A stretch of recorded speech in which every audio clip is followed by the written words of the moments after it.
So I build electric guitars, and when I'm not doing that, I'm doing band stuff or listing stuff on eBay. I don't really have any spare time to earn any extra pocket money. So I figured I'd just Truman Show myself and pimp out my privacy. This is Last Chance Arcade. Oh, here he comes. Watch out, boy, he'll Jew you in. Oh, here he comes. Here's a Sparkhausen.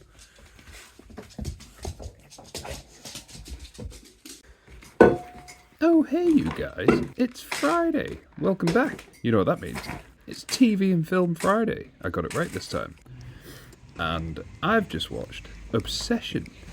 I figured it's doing the rounds. Everyone's banging on about it, so I thought I'd give it a little go myself. And, yeah, it's pretty good. It's a movie about, like an incel guy, I guess. And he buys a magic trick from a crystal shop. Called a One-Wish Willow, which was invented for the film. Weirdly, I think it was a bit of a Mandela effect thing, because I seem to remember it, but it's obviously not a thing. So yeah, it's you get it, you make a wish, the wish comes true. It's like a little bit of willow bark or something. I don't know what it is. But yeah, if I had one, I've been thinking about this. So if you had a One-Wish Willow, what would you wish for? Personally, I would wish for, basically, if you have over $1 million in the bank, you can't lie.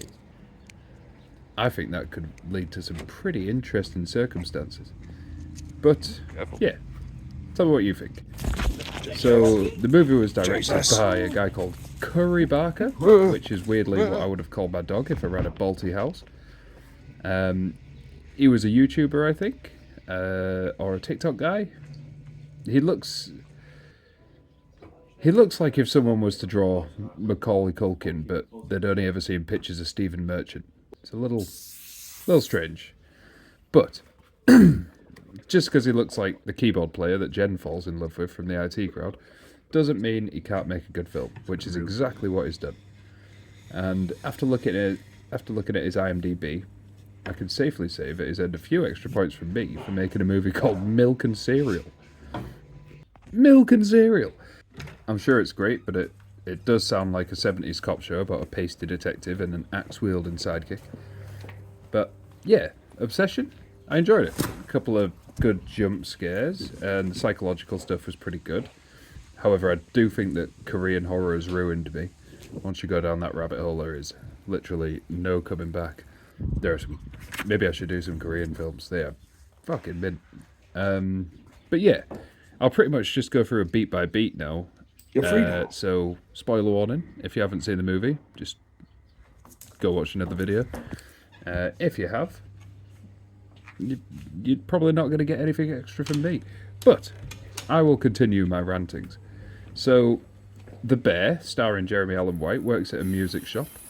It does seem quite quaint, however, when you notice that the music shop is making enough money to hire like 5 members of staff, it immediately breaks immersion. Unless it just so happens that everyone in the town is a musician, which would make for a creepy horror flick in its own right. So, the Bear has a secret crush on a lass from the shop, and he acts creepy around her for a little bit until she straight up asks him if he fancies her. He bottles it and says no, realises he's a big cook and resorts to option B. And as I mentioned earlier, option B was a magical branch. So he snaps this magical branch that he bought in a crystal shop and wished that she loved him more than anyone else in the world. More than anyone else in the fucking world, he says. And the wish takes effect, like, straight away. And now she won't leave him alone. And I have to say that the actor here from Indy Navarrete, who plays Nikki, is top-notch. She was the absolute star of the show. Also, Indy Navarrete sounds like a pack of Marlboro that can give you directions whilst driving, but that's neither here nor there. Any movie where someone loses agency over their own body freaks me out, to be honest. I don't know why, but as soon as something like this happens, or someone gets locked-in syndrome or something like that, it really tickles my horror bone, if that's a thing. But Nikki becomes more unhinged as the movie goes on. But their relationship is pretty much behind closed doors, like he keeps her to himself, because she is just acting more weird by the moment.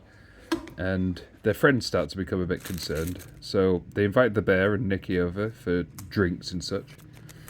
And this is where Nikki, not acting herself, is finally observed by the rest of the group. They don't really seem to care. At the beginning, Nikki was like a outspoken, free-thinking kind of lass, and now she's a weird, obsessive trad wife that seemingly hasn't showered in a while, and everyone's like, oh, Nikki's acting weird. She's just minced her face up with a shattered bottle. Oh well. And then everyone goes about their day.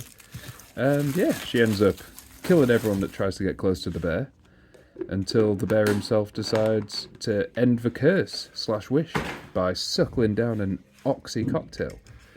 But just as that big old sleepmaker touches his lips, it's revealed that the cursed Nikki herself has just snapped another magic twig, seemingly to make the bear fall in love with her. However, in a very Romeo-Juliet kind of way, it was just too late. So he goes back into the living room, Us in the carriage, he busts out his last cousin of the movie, and peacefully seizures away into the ether. And the curse is lifted. Which means Nikki snaps back to reality, finds herself surrounded by her victims.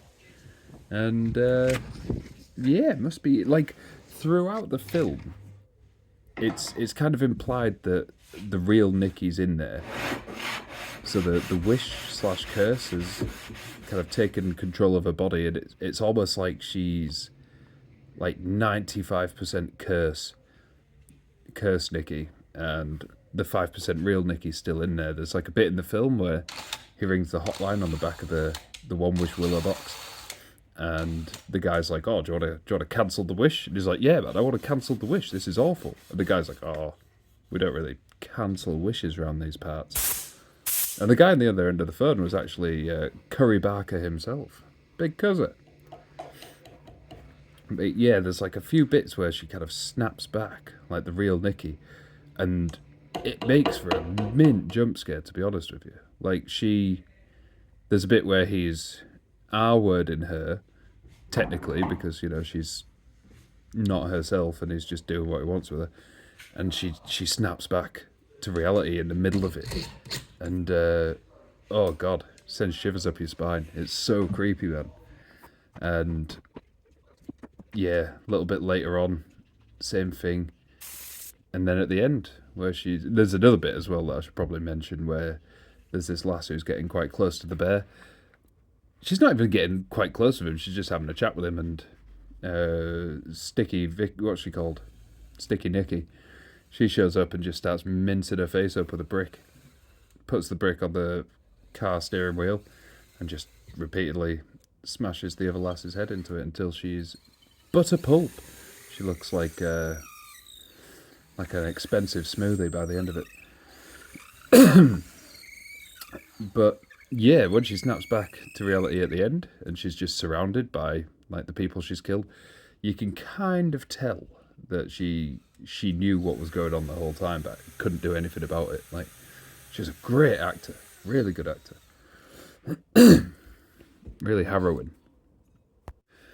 Now, like I say, I've seen, it's probably my favourite genre at this point, like psychological horror. And I've seen a fair few of them. And this got so much, like, beef. Not beef, what's it called? Hype. Everyone was beefing it up real hard. Like, have you watched this? Oh, you need to watch this. Oh, it's so crazy, it's so good. So I kind of went into it expecting more than what it delivered, sadly. I call that hangover syndrome. So when The Hangover came out, everyone kept going on about how amazing it was. And I watched it, and I was like, oh yeah, this is a good film, but everyone made it out to be like the best film ever. Which it objectively isn't. Same with this. It was really good. But the hype train let it down for me a little bit. So I think if I'd have just watched it without any like preamble, I'd probably give it an 8 out of 10. But I think because everyone else loved it so much, I'm going to have to give it a 7 out of 10 just to bring down the average score. That way, if another version of me goes to watch it, like another person who doesn't like, for spoilers, I'm a bit of a wimp when it comes to spoilers. Like, I don't even like to know if it was good. Like when Game of Thrones was on and stuff. Have you seen the episode yet? I'm like, cool, alright, so now I know something big happens in the episode, otherwise you wouldn't have asked me like that. And now I'm going to sit there watching the episode just waiting for something to happen. It's I like to go into everything blind, to be honest. Don't read reviews, don't watch trailers, just yeah. If someone says go watch this film, it's pretty good, I'll go give it a watch. But otherwise, I just like to kind of find stuff by myself and make up my own mind. So, as we're driving home here, stuck behind some 30-mile-an-hour automobile, I'm going to leave you with my usual classic Last Chance Arcade quote, and I thought it'd be quite good if I went and got a quote from the man himself. What's it called? Curry Barker. A quote from Curry Barker. So he said, make something you can make now. Make a bunch of them, and do not worry too much about whether each one is good or bad. Which is very appropriate for me, because that's kind of my whole shtick at the moment. Just make stuff. I don't really have the time to worry if it's a pile of shit or not. Good lad. And try and get it out. So, yeah, I think that's a pretty good quote. I enjoyed it. It's wise words. Even if he does look like one of those just stop oil guys. It was good. Anyway, that was TV and Film Friday. I'll see you tomorrow for some kind of Saturday.